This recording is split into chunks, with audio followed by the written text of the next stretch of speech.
Hola, ¿cómo están? Continuamos con nuestras clases a distancia en esto que se ha llamado Aprende en Casa, que está implementando la Secretaría de Educación Pública. El día de hoy nos corresponde ver el tema número 10. Ayer empezamos a ver los movimientos sociales, cómo empezaron algunos sindicatos, algunos gremios a manifestarse en contra del gobierno mexicano, que eso nos hacía ver que ya no era tan estabilizador el gobierno, que ya se estaba empezando a fracturar por ahí a partir de los movimientos sociales. Y hoy vamos a ver uno que es muy importante, sobre todo por las consecuencias que trajo, que son muy fuertes todavía. Al día de hoy nos impresiona mucho las consecuencias que trajo este movimiento estudiantil. Y precisamente el tema se llama el movimiento estudiantil de 1968 y su influencia. Seguimos todavía en la unidad número 4 de la revolución y de la posrevolución mexicana. ¿Cuáles son los aprendizajes esperados? Que ustedes reconozcan cuáles fueron las causas de la desigualdad social, el descontento político y la importancia también de la participación social. Vamos a observar primero la imagen, como lo hemos venido haciendo en estos otros temas. ¿De qué nos está dando cuenta la imagen? Vemos algunos uniformados, pueden ser ejército, pueden ser policía, pero ¿qué está haciendo con este grupo de jóvenes que están con las manos a la pared? Analícenla y al final del tema veremos si corresponde a lo que ustedes pensaron.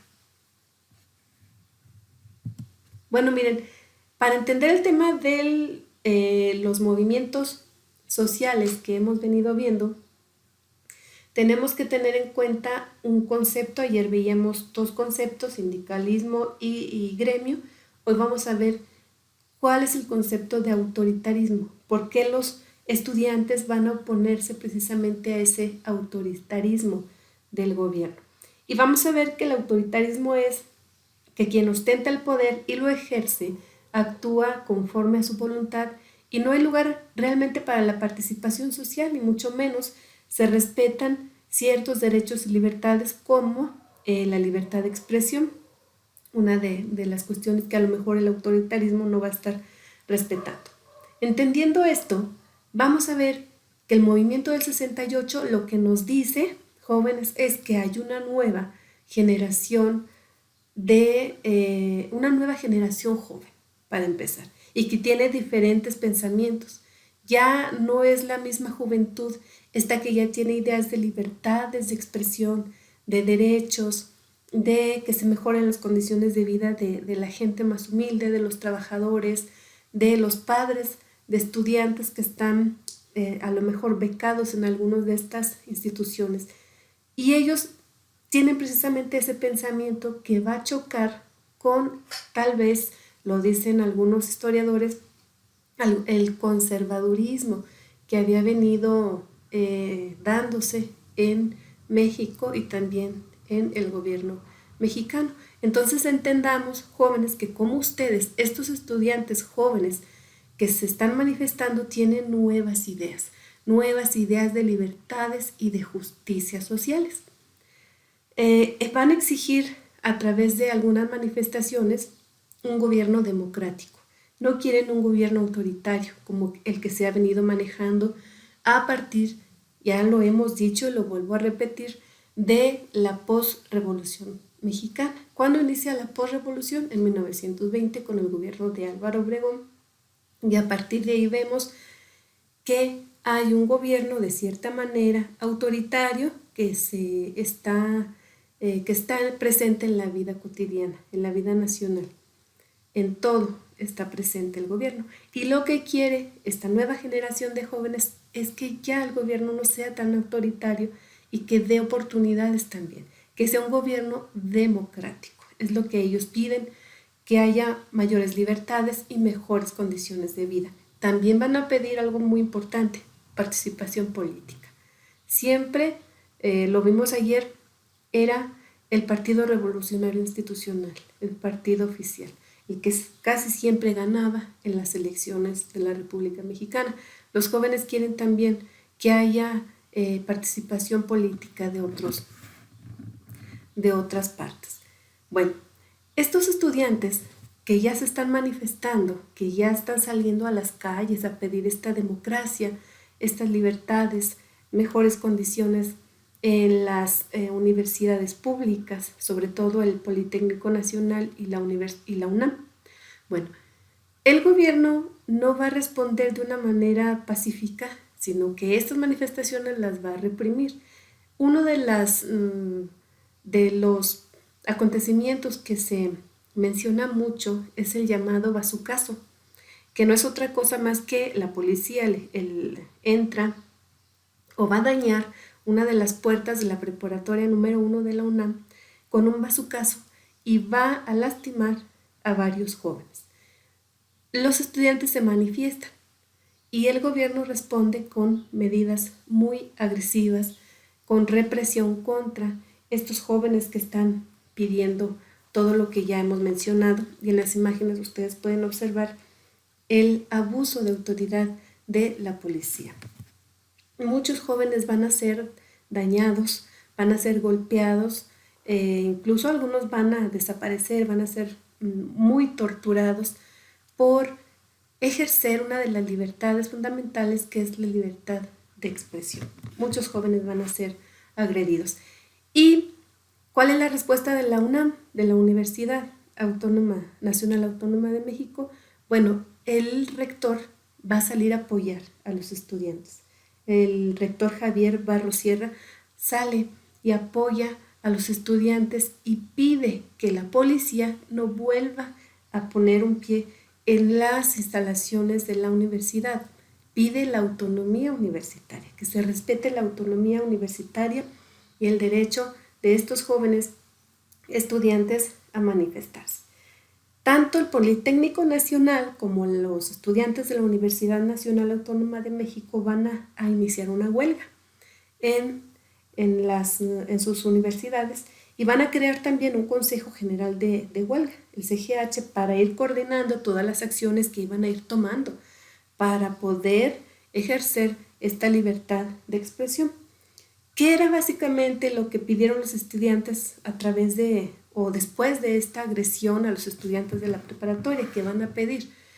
Quieren que renuncie el jefe de la policía, que se indemnice a los padres de familia de los agredidos en este caso, que se libere a los presos políticos. Esto quiere decir que se liberara a las personas que pensaban políticamente diferente a los estatutos del gobierno, que si tenían una postura política diferente que no era la oficial, la del Partido Revolucionario Institucional y todas sus organizaciones que tiene incluidas o tenía incluidas, pues se le encarcela, ¿verdad? Y lo que dicen los estudiantes es libertad a esas personas, liberen a esas personas que piensan políticamente diferente a los estatutos del gobierno nacional.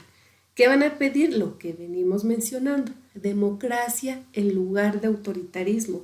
Quieren un gobierno democrático en la realidad y en la acción, en las acciones.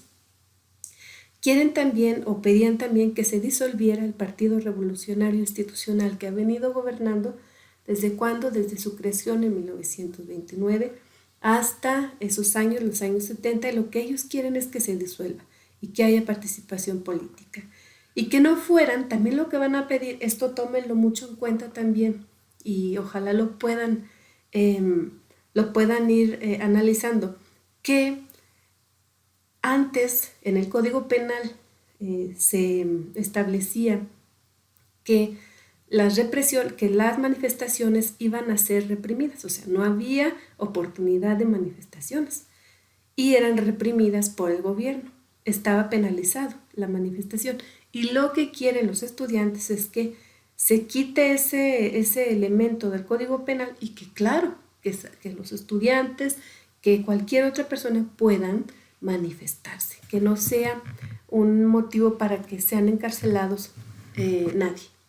Bueno, pues no se van a cumplir estas peticiones, este pliego petitorio que van a lanzar sobre todo el Instituto Politécnico Nacional, y lo que se va a provocar es que haya manifestaciones. Desde septiembre hasta el 2 de octubre van a haber manifestaciones. No es que solo fuera la manifestación de estudiantes el 2 de octubre, no. Estas manifestaciones empiezan desde mucho tiempo antes. Incluso también hay una gran cantidad de acciones culturales que los jóvenes universitarios habían hecho en estas manifestaciones, una enorme manifestación cultural. Y no es nada más el 2 de octubre, viene de tiempo atrás que estos jóvenes se habían venido manifestando. Pero claro, hubo marchas muy significativas, la marcha del silencio o la manifestación del silencio.